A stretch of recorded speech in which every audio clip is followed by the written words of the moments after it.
Louvado seja nosso Senhor Jesus Cristo. Para sempre seja louvado. Eu sou a Sora Maria Aparecida.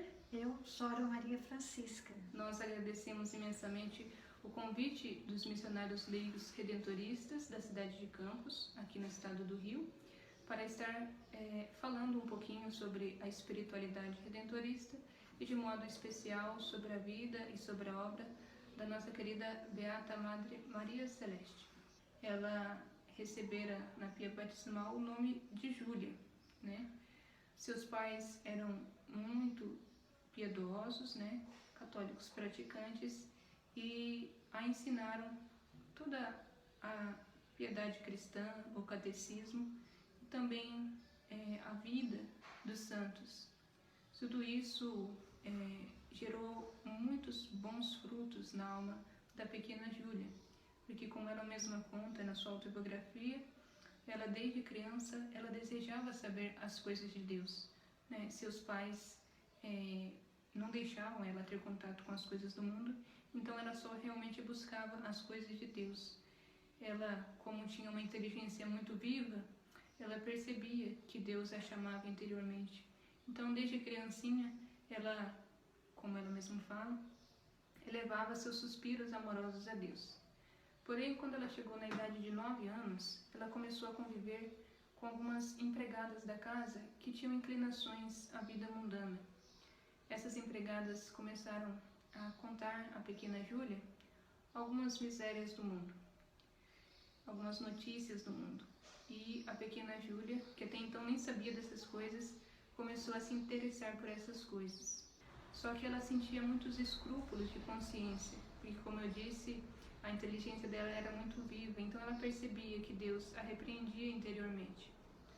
E depois de muitas repreensões interiores, né, ela foi buscar um padre dominicano para saber dele se aquilo que ela estava fazendo era pecado ou não, se era pecado grave ou não. E o padre disse a ela que não só era pecado, mas que se ela não deixasse isso, ela estaria perdida. Então ela ficou muito compungida ao ouvir isso do padre e cortou imediatamente com essas amizades mundanas. E ela não só cortou essas amizades mundanas, como também desejou crescer na vida interior. Então ela retornou a este padre e pediu a ele que a ensinasse a oração mental. Então o padre deu a ela um livro de meditações de São Pedro de Alcântara, onde tinha um pequeno método de fazer oração mental. O padre disse a ela que ela deveria ler um ponto da meditação e fazer um ato de fé na presença de Deus. Então ela voltou para casa muito contente, aliviada, e adquiriu esse livro, né, para começar a sua vida de oração. E num certo dia ela foi fazer a sua oração mental e leu o ponto da meditação, conforme o padre a tinha ensinado. E então foi fazer o ato de fé na presença de Deus. Só que quando ela fez o ato de fé na presença de Deus, ela disse que ela foi arrebatada interiormente por um grande amor e um extraordinário recolhimento. Então ela já não conseguia meditar mais sobre o ponto da meditação, ela não conseguia discorrer com a sua inteligência sobre o que havia lido. Esse detalhe, aparentemente insignificante, foi, na vida de Madre Celeste, um ponto crucial e que vai se refletir em toda a sua espiritualidade. Porque nesse ato de fé, onde ela foi arrebatada interiormente por um extraordinário recolhimento e um grande amor, ela percebeu que é pela fé que se inicia em nós a vida eterna. É pela fé que a gente começa efetivamente a se unir a Deus.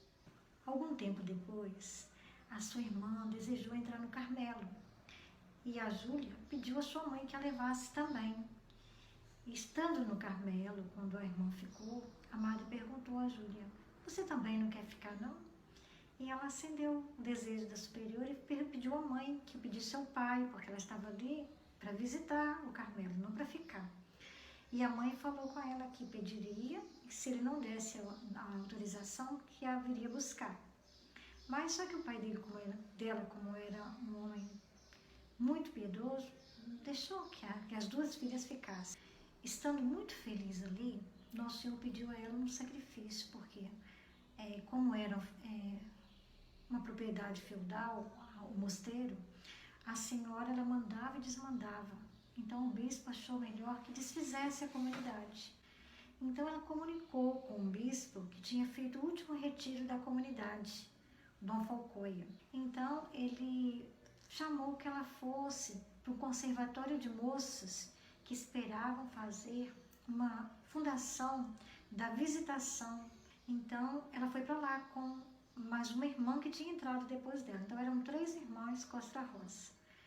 E lá Nosso Senhor deu muitas graças para ela, porque ela quis entrar. Ela já era professa, né? Ela era até mestre das noviças, mas ela quis entrar nesse conservatório de moços como noviça.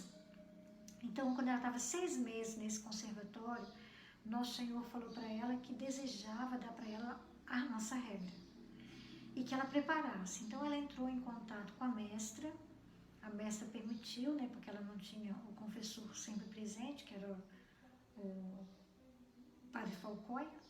Então, ela fez uma quaresma e Nosso Senhor ditava.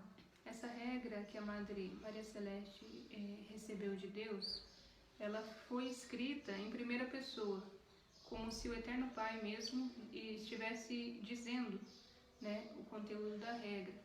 Então, eu vou ler aqui o prólogo dessa regra primitiva, que é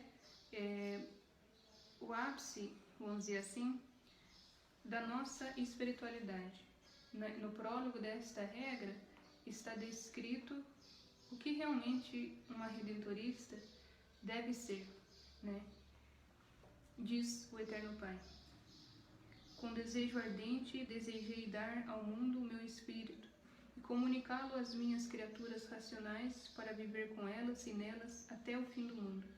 Dei-lhes o meu unigênito Filho com infinito amor, e por isso lhes comuniquei o meu divino Espírito Consolador, para deificá-los na vida, justiça e verdade, e para estreitá-las todas na minha dileção, neste verbo Filho de amor, e por isso toda a difusão de minha graça, justiça e verdade, e por ele a vida eterna. O mundo foi feito por meu divino Verbo, e por ele vivem todas as coisas.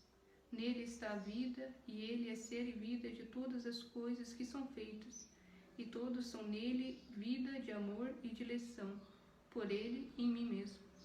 Portanto, para que as minhas criaturas se recordem de minha eterna caridade com a qual as amei, aprouve-me escolher este instituto para que seja uma viva memória para todos os homens do mundo, de tudo quanto se aprouve meu Filho unigênito realizar por sua salvação, pelo espaço de 33 anos em que ele habitou no mundo como homem viajor. E suas obras têm vida na minha presença e são de valor infinito. Portanto, vós, almas eleitas para esta empresa, sereis no dia da eternidade glorificados com ele. Imprimi, portanto, no vosso espírito a sua vida e a verdadeira semelhança de sua imitação. A vossa vida será regulada pela verdade por ele ensinada nos santos evangelhos, onde estão escondidos todos os tesouros do céu, a fonte da vida, onde o homem participa, ainda viajor, das eternas riquezas, no meu dileto Filho de amor, no qual tenho o ser e a vida. E assim como ele me glorificou em vós, sejais nele glorificados em mim. O prólogo da nossa regra primitiva lembra muito o primeiro capítulo do Evangelho de São João, onde diz que no princípio era o Verbo, e o Verbo estava com Deus, e o Verbo era Deus. E que o Verbo era a luz dos homens, esta luz que brilha nas trevas. Toda a espiritualidade redentorista, ela é profundamente evangélica, ou seja, ela é retirada dos próprios evangelhos, da própria doutrina que Nosso Senhor Jesus Cristo deixou aos seus apóstolos e também a toda a igreja, né? Porque todas as escolas de espiritualidade, né, cada ordem a ordem dos beneditinos, a ordem dos dominicanos, franciscanos, etc. Todas elas convergem para um único fim, que é a transformação e a união perfeita com Cristo, né? E não existe, desse ponto de vista, espiritualidades diferentes, porque a única coisa que difere uma espiritualidade da outra é o modo de como organizar e dispor a vida para alcançar esse ideal cristão que é comum a todos, né? E a expressão viva a memória de Cristo, ela é muito forte, né? E tem muito significado dentro da nossa espiritualidade, porque não é apenas memória, né? Não é uma imitação exterior, mas é uma viva memória. É uma participação da vida de Cristo. É deixar que Jesus viva em nós, é permitir que Jesus nos mova e continue a sua obra redentora através de nós. É permitir que Jesus continue ensinando através de nós. É permitir que Jesus continue amando através de nós. É permitir que Jesus continue perdoando através de nós. E assim edificando a igreja, que é o seu corpo místico. Mas para que isso se efetue de forma concreta, nosso Senhor também deixou algumas regras e atividades para que nós possamos fazer durante o dia, para permitir que essa união com Cristo, essa transformação de Cristo em Cristo e essa imitação de Cristo ganhe uma forma concreta e não fique apenas teórica ou ideal, né? Então, a nossa regra, ela vai nos dar o que nós chamamos de intenções. Antes de cada ato da nossa regra, de cada atividade durante o nosso dia a dia, nós temos as intenções, onde nós oferecemos aquela atividade em união com alguma ação da vida de nosso Senhor. Não só as intenções, mas também até a nossa veste. Nosso Senhor apareceu para ela com a nossa veste e cada coisa tem um significado também. A túnica, por exemplo. A cor vermelha da túnica simboliza a caridade eterna de Deus por nós homens. O manto azul que nós usamos nas solenidades simboliza o desejo e a busca pelas coisas celestes. O véu preto significa a morte ao mundo, né? O véu branco, a pureza, e o nosso rosário significa a nossa devoção à nossa querida mãe. Depois que Nosso Senhor deu a regra para a Beata, o padre Falcoia chamou Santo Afonso para que ele examinasse, para ver se era realmente de Deus. Santo Afonso não só viu que era de Deus, mas incentivou que as irmãs vivessem essa regra, e ele pregou um retiro para começar essa obra de Nosso Senhor, e as irmãs começaram na festa de Pentecostes. De maneira muito simbólica, né, essa data, porque assim como Nosso Senhor disse aos apóstolos que esperassem a promessa do Pai, que esperassem a descida do Espírito Santo para começarem a pregar o Santo Evangelho a todos os povos, da mesma maneira, a nossa regra se inicia no dia de Pentecostes, simbolizando que a obra é de Deus, e sem o Espírito Santo nós não conseguimos ser memórias vivas de Cristo, porque, como disse o Eterno Pai, é pelo Espírito Santo que nós somos transformados na imagem viva de Cristo, não só pela força do Espírito Santo, mas pela força do Espírito Santo através de Maria. Esse é outro ponto da nossa espiritualidade, que é muito forte, que é muito característico, porque na nossa regra primitiva, Nosso Senhor dá 9 regras de virtudes que, diz ele, simboliza os 9 meses que ele passou no seio virginal de Maria. Então, o Espírito Santo que forma em Cristo em nós, mas através de Maria. É ela que é a grande mestra dos nossos noviciados, né? É ela que forma as imagens vivas de Cristo.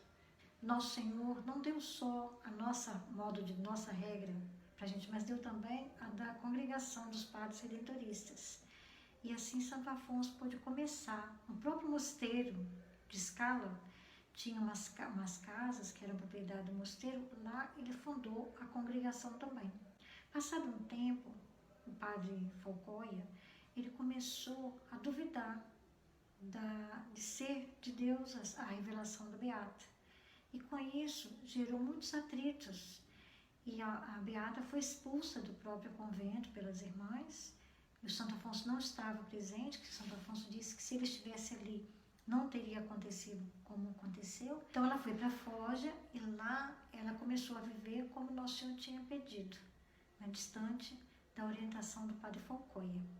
No convento de Foggia, no dia 14 de setembro de 1755, a Beata pediu que o confessor dela viesse para dar a extremunção a ela.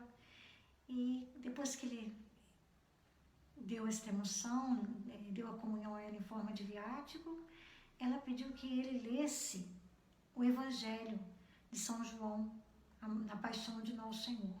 Naquelas palavras, tudo está consumado, ela simplesmente inclinou a cabeça e veio a morrer. E naquele momento, o São Geraldo, que no período que ela esteve em Foggia, teve uma amizade muito grande com ela, levava vocações até o mosteiro de Foggia, a viu entrar no céu, nesse exato momento, como uma pomba, Depois de uma vida de tanto amor a Deus, ela foi receber a sua recompensa.